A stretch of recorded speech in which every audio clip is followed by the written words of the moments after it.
चलिए क्वेश्चन का है, कहीं बताइए। जेडेंसी नहीं था बाबू, कहे है ना कि जिंक के दो प्रमुख अयस्कों के नाम लिखे तथा जिंक ब्लेंड से जिंक धातु के निष्कर्षण सिद्धांत को लिखे। ये बात क्वेश्चन में। तो देखिए सबसे पहले देखिए यहाँ पर सॉल्यूशन कर रहे हैं बाबू। क्वेश्चन में दिया है कि जिंक के दो प्रमुख अयस्क का नाम पहले देना है। तो सबसे पहले हमारा काम का होगा बाबू, आके लिख देंगे दो को प्रमुख अयस्कों के नाम। मतलब बोलिएगा ओर्स ऑफ जेडेन, जिंक के अयस्क। कौन बोला है? दो गो। मैं लिख रहा हूँ, आप देखिएगा जेडेनएस। इसको दुनिया कहती है कौन ब्लेंड। बोलिए एक बार, कौन ब्लेंड। ठीक इसी तरह से लिख दिया हूँ ZnCO3, दुनिया इसी को कहती है कैलामाइन। क्या कहती है बोलो तो? ठीक इसी तरह से और ही लिख दे रहा है, लेकिन तुमसे तो दो ही को पूछा है। ZnO, इसको हम लोग कहते हैं जिंक काइट। क्या कहते हैं बोलो तो? हो गया दो को प्रमुख अयस्क। आपसे दो ही प्रमुख अयस्क का नाम बोला है, लेकिन हमने कौ को डाल दिया है? 3 को डाला है। आप सेंटर पर जाकर कौ को डालिएगा? 2 को। ZnS बोले तो सबसे प्रमुख अयस्क का नाम बताइए तो इसके फॉर्मूला बताइए। दूसरा बोलिए, नाम बोलिए। तीसरा बोलो, नाम बोलो। कौ पूछा है, लेकिन उसमें वो कंडीशन अप्लाई किया है कि आप जिंक ब्लेंड से इसका निष्कर्षण कर दो। तो सबसे पहले अब हम लोग चलेंगे, ये वो आंसर हो गया कि दो प्रमुख अयस्कों के नाम। इसके तुरंत बाद हम लोग लिखेंगे एक्सट्रैक्शन। क्या लिखेंगे बोलो तो? Extraction of Jayden. जिंक का आप निष्कर्षण करने जा रहे हो, किससे बोला है? फ्रॉम जेडेनएस से बोला है कि जिंक ब्लेंड से आप जिंक धातु का क्या कर दो? निष्कर्षण कर दो। निष्कर्षण करने के लिए हम लोगों ने 4 स्टेप पढ़ा है। सर पहली स्टेप में हम लोग क्रशिंग करते हैं। पहला स्टेप क्या बोलो तो? यानी कि यहाँ सब हम लोग चल रहे हैं सर स्टेप 1। सबसे पहला काम क्या करना जा रहा है? बोलो बोलो बोलो। क्रशिंग ऑफ किसका? यानी इसका मतलब क्या हुआ कि सर ZnS को कौन मिल में डालकर, कहना स्टाम्प मिल में क्या करके डालकर कौन चून, महीन चून बना लिया जाता है। बना लिया जाता है। पहला काम खत्म। पहला स्टेप में ही होता है, केवल महीन चूर्ण बना लेना है। सेकंड स्टेप की शुरुआत होती है, तो बोलो क्या होता है? Second step. दूसरा स्टेप में मैंने क्या बोला था? जब ये महीन चूर्ण बन जाए, by gravity method, by gravity separation method, by hand picking method, चाहे फ्लोटेशन मेथड से इसको सांद्रित कर लिया जाता है। यानी दूसरा काम होता है क्या करना? कॉन्सेंट्रेशन। क्या होता है बोलो तो? कॉन्सेंट्रेशन ऑफ कौन चीज? जेडेनएस। अब बता बाबू, बहुत पहले बताया था कि दुनिया के किसी भी अयस्क में सल्फाइड आ जाए, सल्फर, तो वैसे अयस्कों का सांद्रण फेन पलावन विधि से होता है। कौन सी विधि से होता है बोलो तो? याद रखिएगा यहाँ पर कॉन्सेंट्रेशन ऑफ जेडेनएस। जेडेनएस का जब सांद्रण बनाने करने जाइएगा आप लोग, तो याद रखिएगा कि इसका क्या? कॉन्सेंट्रेशन यहाँ लिख रहे हैं FROTH, फ्रोथ फ्लोटेशन। किससे किया जाता है बोलो तो? फ्रोथ फ्लोटेशन मेथड से। कौन से मेथड से होता है बोलो? फ्रोथ फ्लोटेशन मेथड का मतलब क्या हुआ चला? फेन पलावन विधि। कौन विधि से बोलो तो? फेन पलावन विधि से किया जाता है। दो काम के लिए, और दो काम हो गया तो तीसरा स्टेप में आप कॉपी खोल के देख लो कि क्या मैंने बोल रखा है। Oxidation and reduction, step 3। तीसरी स्टेप क्या कहती है कि जब हम लोग इसका ऑक्सीडेशन या रिडक्शन करते हैं, मतलब अब हम लोगों के पास स्टेप में क्या है? Oxidation and reduction. ऑक्सीडेशन का क्या मतलब होता है? ऑक्सीजन का सटना, हाइड्रोजन का हटना, इलेक्ट्रॉन का घटना, ये तीनों प्रक्रिया ऑक्सीडेशन है। यानी कि देखो यहाँ पर ऑक्सीडेशन करना है किसका? जेडेनएस का। तो जेडेनएस का ऑक्सीडेशन जो होगा वो पूछेगा कौना विधि से होगा, तो कह देना रोस्टिंग। कौन विधि से बोलो तो? अब तुम लोग पढ़े हो, रोस्टिंग को मैंने जारल बताया था, याद है?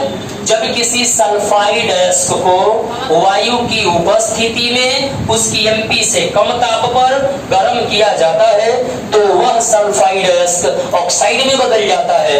इसी प्रक्रिया को रोस्टिंग कहा जाता है। यानी रोस्टिंग का मतलब क्या होता है, कोई मुझे बताएगा? रोस्टिंग का मतलब होता है common oxide sulphide ores, sulphide ores change into oxide. क्या मतलब हुआ देखो तो, रोस्टिंग का क्या मतलब होता है? सल्फाइड के जो अयस्क होते हैं वो किस में बदल जाते हैं? ऑक्साइड में बदल जाते हैं। और कैसे बदलते हैं तो दिखलाओ। तो बताइए सर हमारे पास क्या है? अभिक्रिया कराओगे किससे? O2 से। टेम्परेचर में दिल करे तो ले लेना 1273। कितना ले लेना? 1273 का, खाली 1200 भी ले लोगे कम चलेगा। 1200 केल्विन, 1200 केल्विन पर ऑक्सीजन से अभिक्रिया करा रहे हो तुम लोग, तो याद रखना बन जाता है ZNO प्लस यहाँ का S O2 को लेकर निकल जाता है। बैलेंस करने के लिए हम लोग यहाँ पर 2 लगाते हैं, तो यहाँ भी 2 लगा लेते हैं। और यहाँ पर ऑक्सीजन देखिएगा 2 और 2 कितना हो गए? 4, 4 2। और सल्फर कब है? 2 है, तो यहाँ भी क्या लगाएंगे? ऑक्सीजन देखिएगा कितना हो गए? 4, 4 2। इधर 6 करना है तो यहाँ पर क्या लगाए? बैलेंस हो। ये क्या बन गया? Zinc oxide. क्या बन गया? हमने यही तो बोला है कि सल्फर डाई से सल्फाइड बदल गया ना ऑक्साइड में। इसके बाद अब क्या होगा? और रिडक्शन विधि को मैं B नंबर में लिख दे रहा हूँ। और रिडक्शन में क्या होता है, कोई मुझे बताएगा? रिडक्शन में क्या होता है? हाइड्रोजन हटता है, यहाँ तो है नहीं सर। ऑक्सीजन का हट जाना, ऑक्सीजन का तो आपके पास है क्या? तो रिडक्शन जो करने जा रहा ना, उस रिडक्शन में वो प्रक्रिया होता है स्मेल्टिंग। पढ़े हो तुम लोग प्रज्वलन? स्मेल्टिंग क्या होता था? कार्बन बोले तो कोक के साथ अभिक्रिया कराना। धातु की ऑक्साइड को कोक के साथ अभिक्रिया कराना ही क्या कहलाता है? अब आप मुझे बताइए धातु का ऑक्साइड आपके पास क्या है? 2ZNO प्लस स्मेल्टिंग में अभिक्रिया होगा C बोले तो कोक से। आपको पूछेगा कितना टेम्परेचर पर, कहते हैं 1673 केल्विन। और जैसे ही रिएक्शन करेगा जिंक कब है तो निकल जाएगा 2 को Zn प्लस C। O कब था तो CO2 कहाँ निकल गया? अब CO2 कहो चाहे 2CO कहो, ये निकल जाएगा बाहर। 2 C या 2 कहाँ चल गया? और यहाँ पर जो जिंक आपको मिला, यही जिंक आपका प्योर नहीं है, यह कैसा है? इम्प्योर। तो जिंक की प्राप्ति हो गई। यही है धातु के निष्कर्ष, जिंक का निष्कर्ष। कोई के लिए दिक्कत है? अब इम्प्योर है तो इसको प्योर करने के लिए हमारा काम होता है इसका प्यूरिफिकेशन कर देना, अंतिम प्रक्रिया। अशुद्धिकरण करने की विधि जो होगी उसमें इलेक्ट्रोलाइटिक प्रोसेस लगाएंगे और ये शुद्ध हो जाएगा। इस तरह से जिंक की प्राप्ति होगा। फिर एक बार देखो, रिपीट कर देना है। CO4 कहाँ है? चलो CO2 ये बना एरो है, बता रहे कि गैस उड़ रहा हूँ। फिर एक बार देखो, क्वेश्चन में क्या था? जिंक के कौन को प्रमुख है? हमने कई को लिख दिया। पहला का नाम कौन ब्लेंड, दूसरा नाम क्या होगा, तीसरा क्या कहिएगा? अब इसको सांद्रण कर, सॉरी इसको एक्सट्रैक्शन करना है, धातु प्राप्त करना है, निष्कर्षण। तो एक्सट्रैक्शन ऑफ किसका? कौना से? करते समय पहला काम क्या करेंगे हम लोग? सबसे पहले उसको पीस कर महीन चूर्ण बना लिया। दूसरा काम क्या होगा? कंसंट्रेशन, मतलब कि सर इसका कंसंट्रेशन हीन प्लावन विधि बोले तो ब्रोथ फ्लोटेशन मेथड से किया। और जब ये हो जाएगा तो तीसरा स्टेप ऑक्सीडेशन करेंगे। कौन में? रोस्टिंग। क्या होगा बोलो तो? अब रोस्टिंग में क्या होता है? सल्फाइड और चेंज इनटू ऑक्साइड। यानी जब हमने देखा कि सल्फाइड था, ऑक्सीजन से विक्रिया कराया, 1200 केल्विन टेम्परेचर लिया, तो देखा ZNO प्लस SO2 गैस बन के निकल के बाहर चला जाएगा। ये गैस है और गैस जो होगा ये निकल के बाहर चला गया। अब बना ZNO, इनमें अभी भी ऑक्सीजन है, ऑक्सीजन हट जाएगा तो जिंक भी जाएगा ना। तो ये ऑक्सीजन हटाने के लिए क्या करना पड़ेगा आपको? और रिडक्शन में कौन विधि? अब स्मेल्टिंग में क्या होता है? कार्बन के साथ अभिक्रिया। अब जैसे ही कार्बन बढ़े तो कोक के साथ अभिक्रिया कराओगे, CO को लेके भाग जाएगा, Zn निकल जाएगा। और जो Zn मिला यही तो हमारा जिंक था, इसी को तो प्राप्त करना था। लेकिन इसको शुद्ध करने के लिए हमको इसका प्यूरिफिकेशन करना पड़ेगा। इस तरह से जिंक की होती है प्राप्ति, यहाँ से होते हुए बहुत अच्छा बुझाया।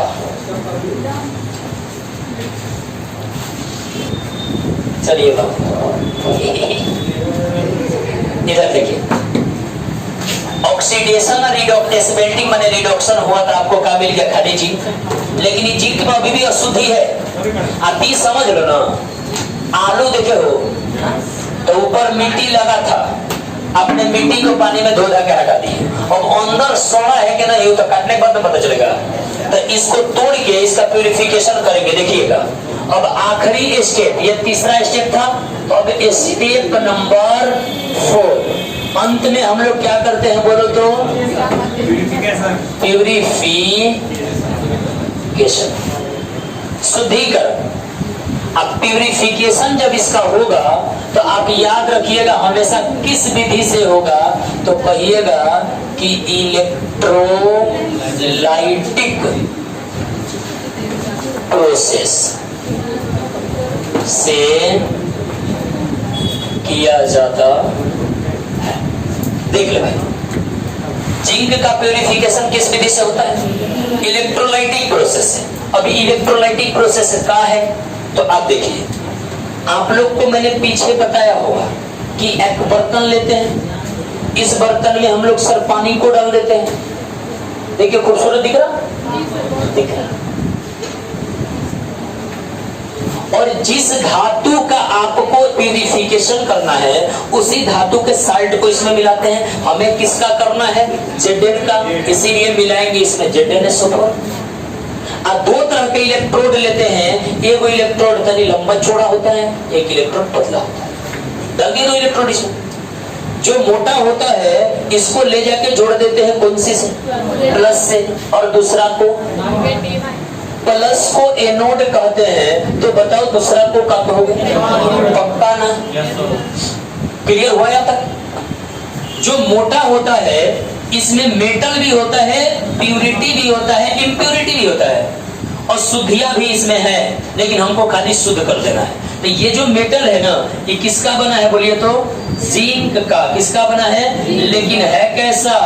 इम्प्योर। क्लियर? और ये वाला भी है जिंक का ही, लेकिन ये है प्योर। कोई बात क्लियर? जब इसमें विद्युत धारा प्रवाहित हम लोग करेंगे तो इसमें जो ये जो प्लेटें आप लोग देख रहे हैं, मोटी प्लेटें, ये टूटने लगती है, पिघलने लगती है, और पिघल के कहाँ घुल जाती है? पानी में घुल जाती है। अब पानी में जो जाती है आयनों में टूटता है Zn+2 चार्ज और SO4- 2 चार्ज, यही टूट गया। देखो Zn पर कब चार्ज आ जाता है, SO4 पे भी कब चार्ज आता है? -2। ऐसे आयन में टूट जाता है पानी के अंदर। और जब आयन में टूटता है तो कैथोड भैया कहता है कि आ जाओ मेरे ऊपर। अब ये Zn निकल के पहुंचता है इसके ऊपर और इसकी मोटाई बढ़ती चली जाती है। देख रहे हैं ये क्या होने लगा और ये क्या होने लगेगा? ये टूटेगा, इस पे जाके जुटेगा, ये टूटेगा, इस पर जाके जुटेगा। यानी कि क्या कहानी बन के रेडी हो रहा है? देखिएगा कि सर जो Zn था इसमें से कितने इलेक्ट्रॉन निकले होंगे? 2, तभी तो इस पर 2 चार्ज आया है। यानी कि Zn ने 2 इलेक्ट्रॉन रिलीज किया, बन गया Zn पर कौन से चार्ज? +2 चार्ज। और Zn पर जो +2 चार्ज बना, ये कहानी कहां पर बना होगा? एनोड पर। ये कहां बना होगा? लेकिन कैथोड पर यही कहानी क्या होगा? कई गो इलेक्ट्रॉन घटा है, अब 2 इलेक्ट्रॉन ये इसके पूरा कर देगा, तो कैथोड पर क्या बन जाएगा? देखो Zn+2 चार्ज, कितने इलेक्ट्रॉन है देखो तो, कई गो कम है, 2 इलेक्ट्रॉन इस पर आके मिल जाएंगे तो चार्ज में हट जाएगा कि नहीं हटेगा? तो खाली क्या बनेगा? Zn। ये काम कहाँ होगा? कैथोड पर। यहाँ पर जो आपको Zn दिख रहा है ना, ये एकदम प्योर जिंक है, प्योर Zn है। और इस तरह से इलेक्ट्रोलाइटिक प्रोसेस में जिंक की प्राप्ति होती है, जिसे प्यूरिफिकेशन कहा जाता है। यहाँ तो कोई दिक्कत है तो बता।